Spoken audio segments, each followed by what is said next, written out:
Résolvons l'inéquation du second degré, moins 2x carré, moins 4x plus 6, inférieur ou égal à 0.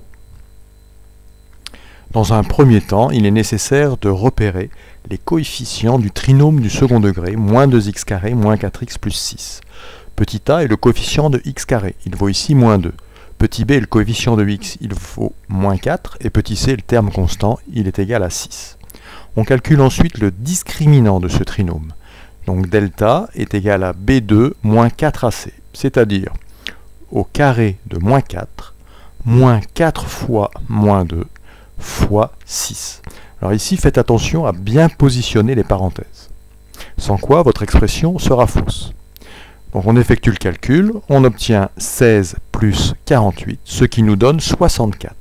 Le discriminant est strictement positif. Donc le trinôme possède deux racines distinctes.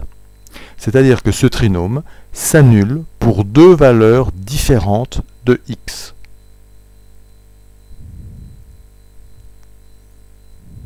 La première de ces valeurs que je note x1 est égale à moins b, moins racine de delta, le tout sur 2a.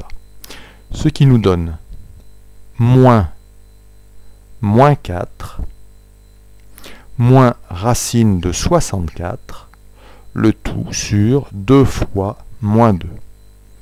On obtient donc 4 moins 8 sur moins 4, ce qui nous donne moins 4 sur moins 4 équivaut donc 1. La deuxième racine, que je note x2, est égale à moins b plus racine de delta, le tout sur 2a. Elle vaut donc moins 4 plus racine de 64, le tout divisé par 2 fois moins 2. On obtient donc 4 plus 8, le tout sur moins 4, soit 12 sur moins 4, ou encore moins 3. Alors pour résoudre l'inéquation de départ, j'ai besoin de connaître le signe du trinôme du second degré, moins 2x carré, moins 4x plus 6. Pour cela, je vais réaliser un tableau de signes en utilisant les connaissances que j'ai à partir du cours. Donc ici, notre trinôme possède deux racines, donc il est du signe de a, qui vaut moins 2, donc notre trinôme sera négatif à l'extérieur des racines.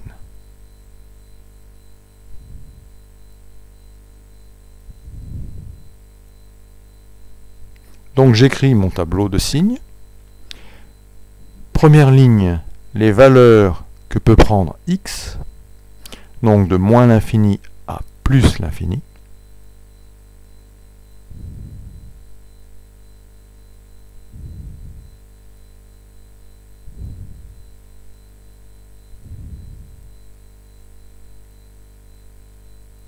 J'indique également les deux racines, car c'est autour de ces valeurs-là que le trinôme va changer de signe.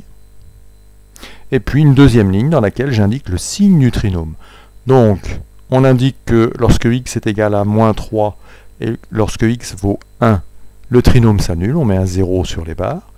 Et puis on indique que le trinôme est du signe de a, de moins 2, c'est-à-dire négatif à l'extérieur des racines, donc à gauche et à droite, un signe moins, et au centre, un signe plus donc. Maintenant, je recherche dans mon tableau les signes moins, puisque je cherche, lorsque le trinôme est négatif ou nul, je recherche également les zéros. Donc la solution, c'est la réunion des deux intervalles, moins l'infini moins 3 fermé, et 1 fermé plus l'infini.